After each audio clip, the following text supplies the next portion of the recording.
Welcome back in AutoCAD 2021 tutorials. इस class में मैं आपको सिखाने वाला हूं कि how to start AutoCAD and interface, कैसे AutoCAD को स्टार्ट करते हैं और उसका इंटरफेस कैसे होता है। इंटरफेस का मतलब होता है कि सॉफ्टवेयर कैसा दिखता है, कि सॉफ्टवेयर के किस आइकन्स को क्या कहते हैं, कहाँ पर टैब होती है, किधर पैनल होती है। तो ये आपके लिए बहुत ज़रूरी है जानना, खासकर बिगनर के लिए, क्योंकि जब मैं आगे कोई भी कमांड या किसी टूल्स के बारे में डिस्कस करूंगा तो आपको ये बेसिक नॉलेज होना ज़रूरी है। इस क्लास में जो टॉपिक्स होंगे जिसको मैं कवर करने वाला हूँ वो टॉपिक है कैसे AutoCAD को लॉन्च करते हैं। तो ये बहुत ही सिंपल है कि कैसे AutoCAD को लॉन्च करते हैं। AutoCAD को लॉन्च करने के लिए फर्स्ट ऑफ ऑल आपको AutoCAD को इंस्टॉल करना होगा। AutoCAD को कैसे इंस्टॉल करना है इसके लिए मैंने एक सेपरेट वीडियो क्रिएट किया है, तो प्लीज़ उस वीडियो को देखिए।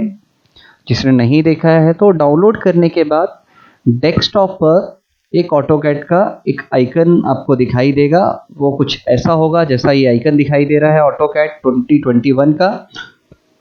उस आइकन पर आपको डबल क्लिक करना है। जैसे ही आप डबल क्लिक करेंगे देन स्क्रीन पर एक यहाँ पर इस तरीके का एक वेलकम स्क्रीन आपको दिखाई देगा। तो ये मैं पीपीटी में तो आपको दिखा ही रहा हूँ ये स्क्रीनशॉट, एज वेल एज मैं आपको अभी AutoCAD भी लाइव AutoCAD को मैं स्टार्ट करके उसके थ्रू भी आपको एक्सप्लेन करूँगा। देन नेक्स्ट है स्टार ड्राइंग आइकन, जो आपको यहाँ पर दिखाई दे रहा है। Pre defined templates, recent documents, ये इनके बारे में भी मैं डिस्कस करूँगा। देन न्यू डॉक्यूमेंट्स, यहाँ पर आपको नोटिस करना है पीपीटी में कि ये जो ब्रैकेट है, ब्रैकेट के अंदर Ctrl+N दिखाई दे रहा है। तो बेसिकली ये शॉर्ट कीज होती हैं न्यू डॉक्यूमेंट्स ओपन करने के लिए। ओपन डॉक्यूमेंट्स करने के लिए Ctrl+O। तो ये वही शॉर्ट कीज हैं जो बेसिकली विंडोज़ में किसी अदर सॉफ्टवेयर में भी होते हैं, बट AutoCAD के आपके खुद के अदर शॉर्ट कीज होंगे, वो भी मैं आपके साथ डिस्कस करूँगा। तो जब कभी भी आपको ब्रैकेट में आपको इस तरीके के कुछ शॉर्ट कीज दिखाई देते हैं या कुछ भी दिखाई देता है तो इसका मतलब है कि वो शॉर्ट कीज है। नेक्स्ट टॉपिक होगा new interface and classic interface. तो वो भी हम डिस्कस करेंगे कि किस तरीके का क्लासिक इंटरफेस होता था। अभी तो पहले मैं आपके साथ जो डिस्कस करूंगा वो न्यू इंटरफेस होगा। Then unit setting 1, unit setting का ये पार्ट 1 है। पार्ट 1 का क्या मतलब है कि यूनिट सेटिंग में कुछ बेसिक मैं आपको पार्ट 1 में बताऊंगा। पार्ट 2 फिर से मैं किसी अनदर वीडियो के साथ में डिस्कस करूंगा।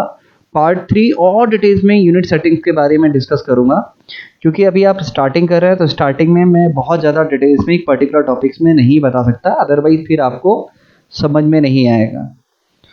तो चलिए स्टार्ट करते हैं। इंटरफेस, इंटरफेस में देखेंगे आप ये एक AutoCAD का स्क्रीन का इंटरफेस है। इस इंटरफेस को दिखाने का पर्पस ये है कि आपको यहाँ पर जो भी नेम दिखाई दे रहे हैं कि रिविन किसको कहते हैं, इन्फो सेंटर कहाँ है, तो देखिए आप ये रिविन है, ये मैं AutoCAD पे भी दिखाऊंगा। यहाँ पर स्क्रीनशॉट के थ्रू पर्पस मेरा ये है दिखाने का कि आप कभी इनकेस किसी नेम को भूल जाते हैं या कुछ आपको बाद में याद नहीं रहता है तो आप वीडियो को बैक में जाकर फिर से देख सकते हैं। ये जो स्क्रीन दिखाई दे रहा है ये ड्राइंग एरिया है, ये क्यूब है, ये navigation bar, UCS, command window, then bottom में स्टेटस बार, एंड देन यहाँ पर ड्राफ्टिंग सेटिंग्स है। अभी AutoCAD को जब मैं स्टार्ट करूँगा तब भी मैं ये सारी चीज़ों को डिस्कस करूँगा। नेक्स्ट अभी देखते हैं रिविन। रिविन क्या है फिर से देख लेते हैं। रिविन देखिए यहाँ पर स्क्रीन पर टॉप में ये जो हॉरिजॉन्टल बार दिखाई दे रहा है इसको रिविन कहते हैं। उसी रिविन को यहाँ पर डिटेल्स में एक्सप्लेन करने वाला हूँ। ये रिविन्स है। रिविन्स में आप देखेंगे तो यहाँ पर बेसिकली ये टैब होती हैं, पैनल्स होते हैं, ड्रॉ पैनल्स, मॉडिफाई पैनल्स, और ये जो टॉप में दिखाई देते हैं इंसर्ट, होम, इन सबको हम टैब्स कहते हैं। देन बॉटम में AutoCAD कुछ इस तरीके से दिखता है। बॉटम में ये कमांड विंडो होता है जहाँ पर कमांड लाइन होती है, जहाँ पर हम कमांड टाइप करेंगे। कमांड क्या है, बेसिकली AutoCAD में जो शॉर्ट कीज होती है वो हम कमांड के थ्रू ही एज अ इनपुट डिफाइन करते हैं। ये मॉडल टैब है। लेआउट टैब आपको जो दिखाई दे रहा है ये भी अभी हम AutoCAD पर देखते हैं। नेक्स्ट एप्लीकेशन मेनू। एप्लीकेशन मेनू कहाँ पर होता है वो हम देख लेते हैं। तो ये देखिए, जब हम ऑटोकैड को स्टार्ट करते हैं तो सबसे लेफ्ट में ये लेफ्ट टॉप कॉर्नर पर आपको एक आइकन दिखाई देता है। इस आइकन को ही एप्लीकेशन मेनू कहते हैं। जब हम उस एप्लीकेशन मेनू पर क्लिक करते हैं तो कुछ इस तरीके का एक मेनू बार ओपन होता है, जहाँ पर हमें रिसेंट डॉक्यूमेंट दिखाई देंगे, ओपन डॉक्यूमेंट्स का एक आइकन दिखाई देगा और यहाँ पर सेव, एक्सपोर्ट, ड्राइंग, यूटिलिटी, इसके अंदर यूनिट एंड बहुत सारे ऑप्शंस होते हैं, तो ये भी हम देखेंगे। देन एक ड्रॉप डाउन ऑप्शन है, तो मुझे लगता है ये ड्रॉप डाउन ऑप्शन में आपको बेटर होगा कि ऑटोकैड में ही एक्सप्लेन करो। यहाँ पर आपको कर्सर को देखना है, ये different type of cursor mode हैं। तो यहाँ जो आपको चीज़ समझने वाली है वो बेसिकली ये है कि ये क्रॉस हेयर है, जो प्लस का सिंबल आपको दिखाई दे रहा है, वो जो बॉक्स आपको स्क्रीन पर दिखाई दे रहा है, ये बॉक्स, इसको हम कहते हैं अपर्चर बॉक्स।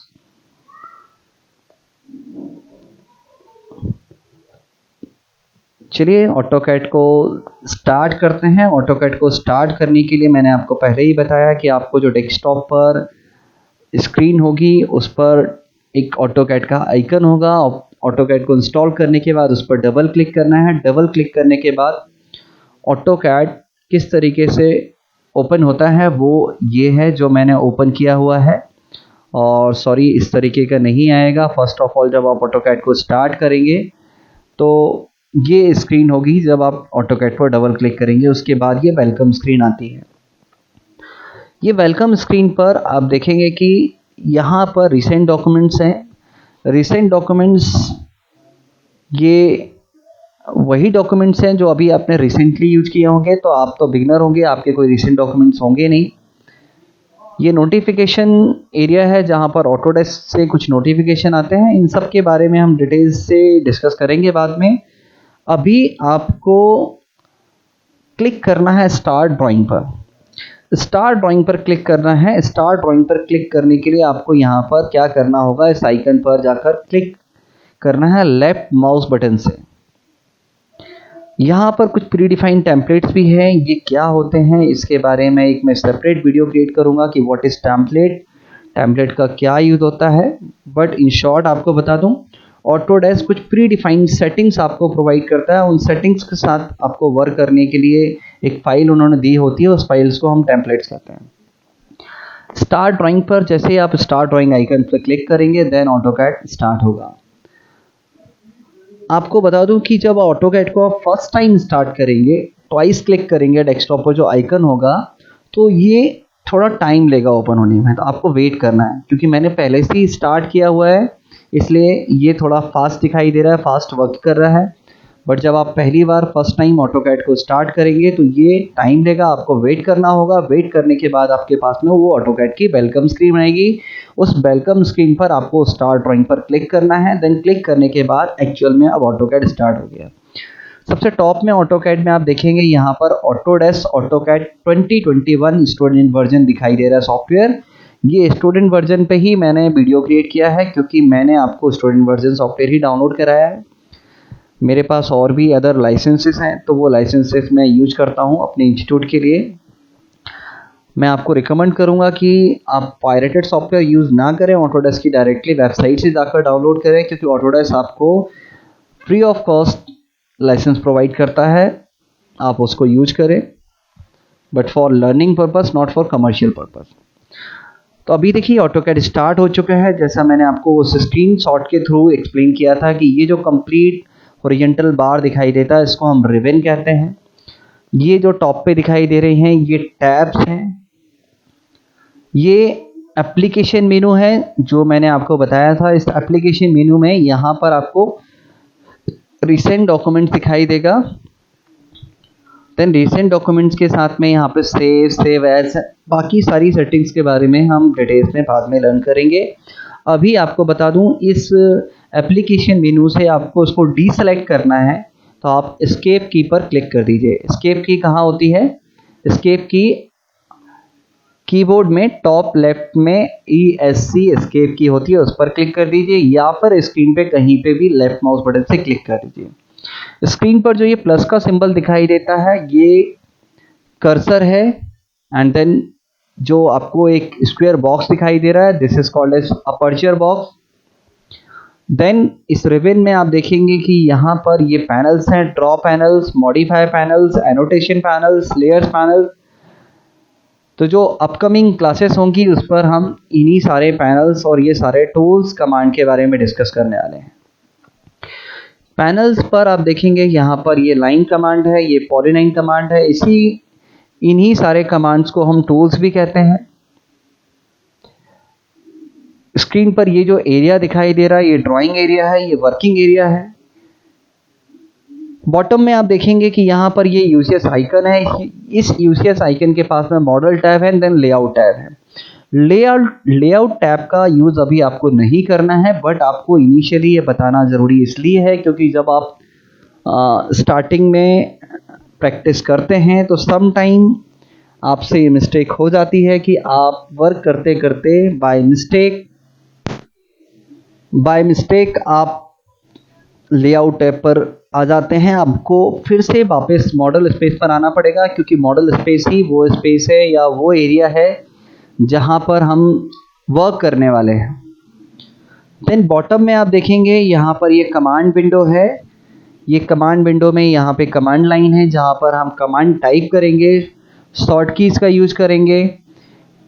यहाँ पर स्क्रीन पर ये जो एरिया दिखाई दे रहा है ये वो एरिया है जहाँ पर हमारे पास इंस्ट्रक्शन आएंगे कि आपको नेक्स्ट करना क्या है किसी कमांड को सिलेक्ट करने के बाद। और ये वो एरिया है जहाँ पर हम ऑटोकैड में कुछ भी कमांड का यूज करेंगे तो बेसिकली ये यहाँ पर सारे जो भी कमांड होता है उसको रिकॉर्ड करता जाता है और हम हिस्ट्री को देखना चाहेंगे तो यहाँ से देख सकते हैं। वो कैसे, मैं आपको ये भी बाद में देखेंगे। बॉटम में ये जो सेटिंग्स दिखाई दे रही हैं ये सेटिंग्स बहुत ही इंपॉर्टेंट सेटिंग्स होती हैं और इन सेटिंग्स को हम ड्राफ्टिंग सेटिंग्स कहते हैं। यहाँ सबसे लास्ट में कस्टमाइजेशन बटन है। कस्टमाइजेशन बटन में आपको यहाँ पर जो भी चेक मार्क दिखाई दे रहे हैं वो चेक मार्क का मतलब है वो सेटिंग्स यहाँ पर ऑन है। जैसे आप देखेंगे कि यहाँ पर ये ऑर्थो मोड है तो ऑर्थो मोड यहाँ पर भी आपको ये ऑन दिखाई दे रहा है। इफ़ मैं इस ऑप्शन को यहाँ से अनचेक कर दूँ तो ये ऑप्शन आपको यहाँ पर नहीं दिखाई देगा। तो जब भी कोई सेटिंग या कुछ भी आपको यहाँ पे बॉटम में नहीं दिखाई देता है तो आप इस कस्टमाइजेशन बटन पर क्लिक करते हैं। क्लिक करने के बाद इस ऑर्थो मोड को क्लिक करेंगे। ऑर्थो मोड को क्लिक करने के बाद आपको यहाँ पर ये ऑर्थो का आइकन आपको दिखाई देने लगेगा। इसी तरीके से सम टाइम ऐसा होता है कि ये जो ड्रॉ पैनल आपसे वर्क करते करते बाय मिस्टेक आपसे इधर डिस्प्लेस हो जाए। तो ये मैंने कैसे इसको डिस्प्लेस किया है, मैंने लेफ्ट माउस बटन से इसको पिक करके ड्रैग करके ड्रॉप कर रहा हूँ। तो ये और मैं आपको और डिटेल्स में जब मैं कुछ टूल्स आपको बता रहा हूँ तो उस टाइम पर फिर से आपको बताऊँगा कि मैंने कैसे इसको पिक करके किसी दूसरे प्लेस पर लेके गया हूँ।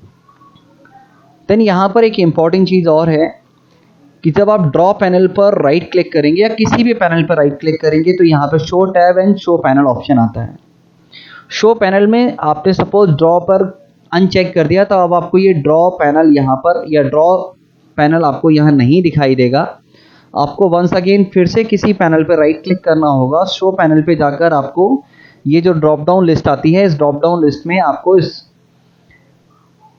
इस ड्रॉ पैनल को यहाँ से सेलेक्ट कर लेना है। देन आप देखेंगे यहाँ से फिर से ड्रॉ पैनल आ गया है।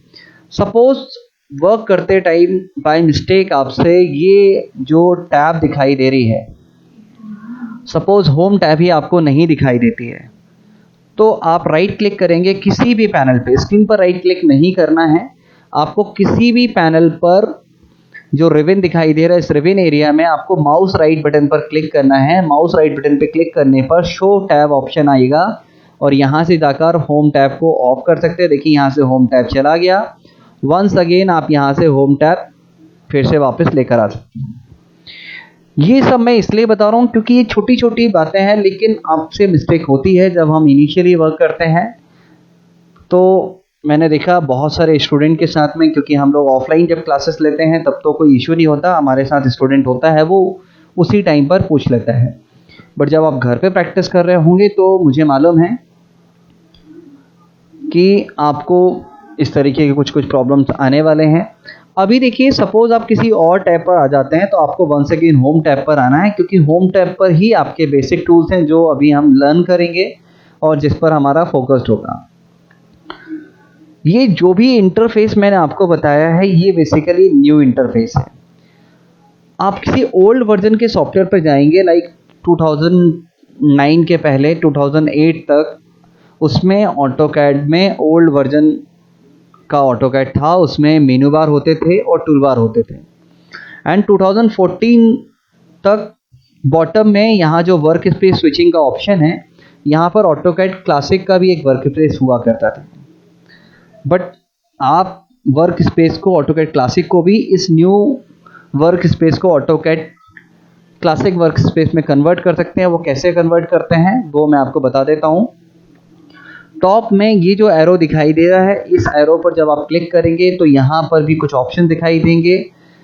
इस ऑप्शन में आपको शो मेनू बार पे क्लिक करना है, तो आप देखेंगे कि यहाँ से देखिए मेनू बार आ गए। मेनू बार क्या होते थे, जब आप किसी मेनू बार पे क्लिक करते थे तो एक मेनू ओपन होता था, ये देखिए। और यहाँ से टूल बार पे क्लिक करके, कहाँ से, ये टूल्स पर जाकर टूल बार पे क्लिक करेंगे एंड ऑटोकैड में जाकर आप यहाँ से जो ड्रॉप पैनल है, वही पहले ड्रॉ टूल बार हुआ करता था, ये इस तरीके से आता था। तो एक सेपरेट क्लास में एक ऑटोकैड क्लासिक इंटरफेस के बारे में क्रिएट करूँगा। अभी जिनको ये समझ में नहीं आया है सो डोंट वरी, अभी मैं आपको बता देता हूँ कि मेन्यू बार को हाइड कैसे करना है। ये आइकन जो दिखाई दे रहा है, इस आइकन पर आपको क्लिक करना है and then hide menu bar पे क्लिक करना है। तो देखेंगे आप ये फिर से नया इंटरफेस आ गया। और भी बेटर मैं ऑटोकैड क्लासिक के बारे में डिस्कस करूँगा, वर्क स्पेस के बारे में डिस्कस करूँगा। सो इस क्लास में इतना ही। नेक्स्ट क्लास में हम देखने वाले हैं नेविगेशन टूल्स के बारे में, कैसे जूम इन जूम आउट करते हैं, माउस को कैसे कंट्रोल करते हैं। तो अभी इतना प्रैक्टिस करिए। Thank you very much.